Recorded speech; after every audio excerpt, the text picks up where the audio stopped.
Everyone, अस्सलाम वालेकुम, नमस्ते, सत श्री अकाल। कैसे हैं आप लोग? जय Shri Ram. I hope you all are doing great. मैं भी ठीक हूँ। हाँ, आज की वीडियो पे हम रिएक्ट करेंगे। वीडियो है, आप जानते हो तालिबानी कमान संभालते हैं किस देश के। सो ये वीडियो आज हम देखेंगे। पाक मीडिया की वीडियो है। देखते हैं कि वो क्या इसमें बात कर रहे हैं। सो गाइज, इसमें जो भी है वो वीडियो में जो दिखाया जा रहा है, जो पाक मीडिया के थ्रू बोला जा रहा है, हम उसी को ही सुनेंगे और देखेंगे और डिस्कस करेंगे। सो चलते हैं वीडियो की तरफ। हियर वी गो।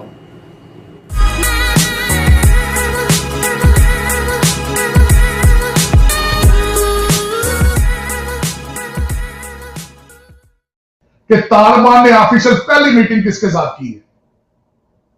वो एम्बेसडर के साथ की है, इंडियन एम्बेसडर के साथ। दीपक मित्तल उनका नाम था, जिनके साथ उन्होंने पहली मीटिंग, आपके शेर मोहम्मद साहब।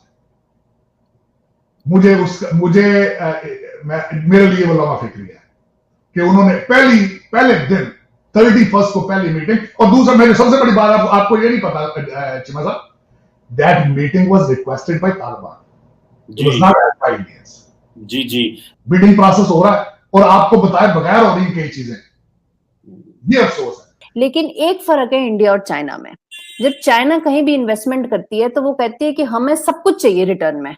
इंडिया का ऐसा नहीं है। उन्होंने जो इन्वेस्टमेंट किया वो गुड फेथ में किया। कहीं भी ये नहीं कहा कि हम इससे ये वापस एक्सट्रैक्ट करना चाहते हैं। किस तरीके से वो अपना एक ग्रुप बना रहे हैं, किस तरीके से वो अपनी बातें मनवा रहे हैं। ये देखें, उनके फॉरेन सर्विसेज देखें, फॉरेन ऑफिस, उनकी एम्बेसियों को देखें और अपने एम्बेसियों से कंपेयर करें। जय हिंद दोस्तों, a very warm welcome to Hindustan special channel. पहले पाकिस्तान अफगानिस्तान में अशरफ गनी से बहुत परेशान था, लेकिन अब लग रहा है कि पाकिस्तान को तालिबान टफ टाइम देने वाला है। पाकिस्तानी मीडिया ये बता रहा है कि तालिबान ने अमेरिका के जाने के बाद सबसे पहली मीटिंग किस मुल्क से की है, वो है भारत। भारत से सबसे पहले तालिबान के लीडर आके मिले हैं और ये पाकिस्तान के लिए बहुत ही चिंता की बात है।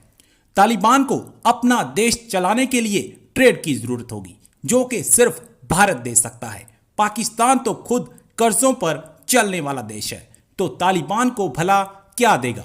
दूसरी तरफ पाकिस्तान तालिबान के टीटीपी पर दिए गए जवाब से अभी तक बहुत शौक में दिखाई दे रहा है। तो चलिए दोस्तों, आज की वीडियो की तरफ चलते हैं। Thank you so much. जो सबसे बड़ा आपका तालिबान ने देखें, क्या मैं उसका तजिया देखें कि तालिबान ने ऑफिशियल पहली मीटिंग किसके साथ की है? वो एम्बेसडर के साथ की है, इंडियन एम्बेसडर के साथ। दीपक मित्तल उनका नाम था, जिनके साथ उन्होंने पहली मीटिंग, आपके शेर मोहम्मद साहब। मेरे लिए वो लम्हा फिक्री है कि उन्होंने पहले दिन 31 को पहली मीटिंग। और दूसरा, मेरी सबसे बड़ी बात आपको ये नहीं पता चिमा साहब, that meeting was requested by Taliban. जी मैं तारड़ साहब एक पॉइंट रेज करना चाहता हूँ। यहाँ पे पाकिस्तान में लोग शादियाने बचा रहे हैं, खुशियां मना रहे हैं, ये हो गया वो हो गया, तालिबान आ गए। चलो, तालिबान ने तो एक जो निज़ाम लेके आना है वो तो अजीब सा ही निज़ाम है। उन्होंने कल वहां पे एक परसों सिंगर मार दिया, फोक सिंगर था बेचारा, कि ये कह के मार दिया, और उन्होंने कहा जी इस्लाम में मौसीकी नाम है। तो उसके बंदा जो था लोकल वहां पे तालिबान, उसने वो मार के पूरी दुनिया उसमें शोर मचा रही है। और ये जो आपने भारत वाली बात की है, हमारे यहाँ पे तो लोग बड़े खुश हैं कि जी तालिबान आ गए। लेकिन आपको नहीं लगता तारड़ साहब कि तालिबान भी वही बिहेव करेंगे जो वो समझेंगे उनके मुल्क के लिए बेहतर है? वो हमारी कोई नहीं सुनेंगे। ये बातें जारी बात है, हल्का फुल्का तो चलो सुन ही लेंगे। उनको बहुत सारी चीजों में हमारी लिवरेज है उनके ऊपर, वो लैंडलॉक कंट्री और बड़े मसले हैं, लेकिन उन्होंने करना वही है जो उनके इंटरेस्ट में है। ये हम क्यों खुश हो रहे हैं इतना ज्यादा? मैं आपको एक दो बल्कि पंजाबी की मिसाल बताऊंगा। तालिबान वो जो पाकिस्तान से पढ़ के गए थे बनूरिया यूनिवर्सिटी से, वो बेचारे फौत हो चुके हैं। ये नए तालिबान उधर की पैदाइश है।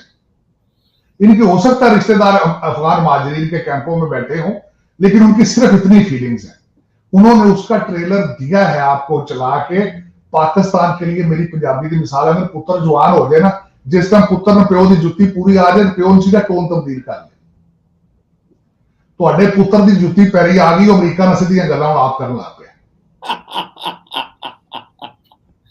इस वक्त सोचना चाहिए कि उन्होंने तालिबान ने जाके एम्बेसडर को दोहा में बुला लिया है। इस वक्त अमेरिका की बैकडोर चैनल पे उनसे बातचीत हो रही है, टर्म्स तय हो रही है। मैंने बताया कि बिल्डिंग प्रोसेस बिल्डिंग प्रोसेस हो रहा है और आपको बताया बगैर हो रही कई चीजें। ये अफसोस है। सवाल आपसे करूंगा कि ये इमरान खान साहब की फॉरेन पॉलिसी हमें कहां ले आई है कि हमारे मुल्क में वजीर खारजा तब आते हैं जब अफगानिस्तान में कोई मसला होता है। इमरान खान साहब ना कहीं जाते हैं ना कहीं से कोई आता है और ये कह रहे कामयाब फॉरेन पॉलिसी। अगले साल वो इनकी 3 साल रिपोर्ट में देख रहा था, उसमें मैंने फॉरेन पॉलिसी के वाले से रिव्यू करने की कोशिश की, मैंने देखी, यकीन करके माने उसमें कुछ भी नहीं था। हमारे कुरैशी साहब है वो सिर्फ मुल्तान की सियासत में बिजी हैं, वो बिल्कुल उनका कोई फोकस नहीं है इस वक्त इन हालात में। आप जरा तवज्जो दें कि जयशंकर के दौरे किधर किधर के, वो इस तरह फिर रहा है कि जिस तरह रिमोट कंट्रोल थे, जिस तरह बैटरी पे खिलौना फेरता है, फेरे तो फेरा सारा आसपास। और जिस तरीके से वो चल रहे हैं लोग, किस तरीके से उनको तशवीश है, किस तरीके से वो अपना एक ग्रुप बना रहे हैं, किस तरीके से वो अपनी बातें मनवा रहे हैं। जरा देखें उनके फॉरेन सर्विसेज देखें, फॉरेन ऑफिस, उनकी एम्बेसियों को देखें और अपनी एम्बेसियों से कंपेयर करें। हमारी एम्बेसियों के अंदर सिवाय सियासी लोगों के रिश्तेदार और आपके एस्टेब्लिशमेंट के रिश्तेदार, वो हमारी एम्बेसियों में अपॉइंट होते हैं और वो समझते हैं वी आर अनटचेबल। और वो फिर ना उन्होंने दूसरे किसी को क्या सर्व करना, वो पाकिस्तानी कम्युनिटी को सर्व नहीं करते। मुल्क चलाने के लिए पैसे चाहिए, मुल्क चलाने के लिए कुछ काम कराना पड़ेगा। सिर्फ ओपीएम ट्रेड से मुल्क नहीं चल सकती और सिर्फ वो जो हथियार जो अमेरिकन छोड़ गए उससे मुल्क नहीं चल सकता। मुल्क चलाने के लिए तो आपको ट्रेड करनी पड़ेगी और ट्रेड अगर कहां से करोगे, उनके लैंडलॉक कंट्री है, आसपास जितनी कंट्रीज है उसमें इंडिया इंपैक्ट बहुत करती है, इंडिया बड़ी इकोनॉमी है, तो करना तो पड़ेगा ही ट्रेड और करना तो पड़ेगा ही इकोनॉमी। पहली बात इन्वेस्टमेंट की, हिंदी में निवेश बोले तो $3 बिलियन अच्छा खासा इन्वेस्टमेंट है। लेकिन एक फर्क है इंडिया और चाइना में, जब चाइना कहीं भी इन्वेस्टमेंट करती है तो वो कहती है कि हमें सब कुछ चाहिए रिटर्न में, क्योंकि वो सिर्फ इन्वेस्टमेंट थोड़ी करने जाती है। आपको भी पता है ये बात, दुनिया के किसी भी हिस्से, कहीं वो पोर्ट ले लेते हैं, कहीं वो एयरपोर्ट ले लेते हैं, कहीं वो माइंस ले लेते हैं, कुछ कुछ लेते जाते हैं, उनका इन्वेस्टमेंट ऐसे होता है।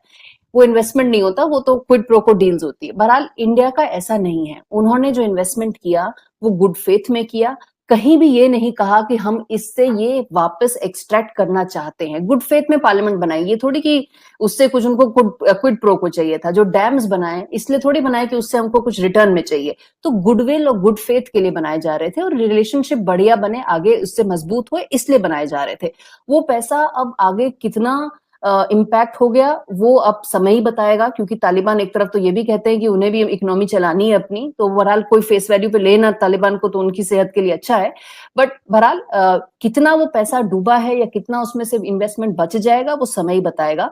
बट इंडिया ने इस तरह से इन्वेस्टमेंट नहीं करी कि हमें वापस कुछ एक्सट्रैक्ट करना है, तो ये पहली चीज।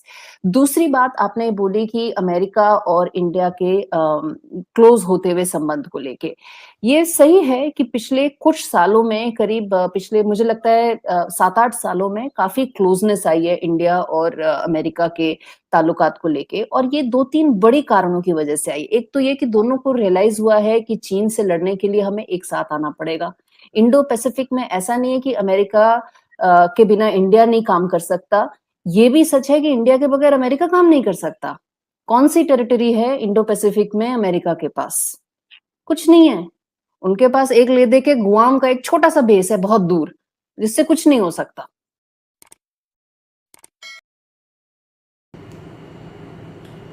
ओके गाइस, तो ये वीडियो है जिसमें बात कर रहे हैं कि तालिबान जो है, एक तो तालिबान के आने से क्या इम्पैक्ट पड़े हैं, मतलब, और वो लोग किस तरह से आउट ऑफ कंट्री में दूसरे लोगों से बात कर रहे हैं, कांटेक्ट कर रहे हैं, और किस तरह से जो है वो इंडिया और पाकिस्तान, मतलब इंडिया और चाइना में डिफरेंस दिखाया कि इंडिया जो है वो जो इन्वेस्टमेंट करता है तो वो करता है गुड फेथ के लिए, उसमें कोई लालच नहीं होती, कोई गिरवी नहीं रखते चीज़ें। लेकिन अगर हम उसी की ऑपोजिट चीज़ें देखते हैं तो उसमें हमें देखने को मिलता है कि इंडिया जो है, चाइना जो है वो एयरपोर्ट्स, कुछ भी चीज़ें अगर आप देखो तो वो धार पे कर्ज देता है। तो ये चीज़ों का इसमें फ़र्क आता है तो मेजर डिफरेंस है। और ये सच है, इंडिया ने पार्लियामेंट बना कर दिया, इंडिया ने काफ़ी चीज़ें बना कर दी जो कि हमने देखी भी, तो ये तो सच है। बाकी ओवरऑल मैं ये कहूँगी कि चाइना जो है वो अब जाहिर सी बात है अफ़गानिस्तान के साथ भी यही गेम खेलेगा कि उनके लिए काम तो करेगा बट उनको फिर उनको कर्ज पे डबो देगा। इसके साथ साथ अगर हम देखते हैं कि तालिबान काफ़ी इंटेलिजेंट भी हो गया है, वो डिफरेंट कंट्रीज़ में जाकर अब वो उन लोगों से कांटेक्ट कर रहा है, उनसे मेल बढ़ाव कर रहा है, क्योंकि उनको पता है पैसे यहीं से आना है, हर चीज़ यहीं से होनी है, और अब उन लोगों से कांटेक्ट करने की कोशिश की जा रही है। पाकिस्तान में लोग खुश हैं क्योंकि पाकिस्तान को लगता है कि यहाँ पे शरिया लॉ आ गया है और यहाँ पर सब कुछ सेट हो जाएगा। जब इनको यही शरिया लॉ पाकिस्तान में अगर आता है तो यहाँ पर जिस तरह की क्राइम होते हैं, लाइक अब बहुत सारे क्राइम होते हैं, हर कंट्री में होते हैं, लेकिन इनकी खुशी के अकॉर्डिंगली मैं बता रही हूँ कि ये क्राइम जो है ये लोग बहुत ज़्यादा हैप्पी हो रहे हैं, लेकिन इनको ये नहीं पता कि इन लोगों की जिस तरह की हरकतें हैं उसमें अगर शरिया लॉ को ऐड कर दिया जाए तो सोचो इनकी कितनी बड़ी सज़ाएँ होंगी।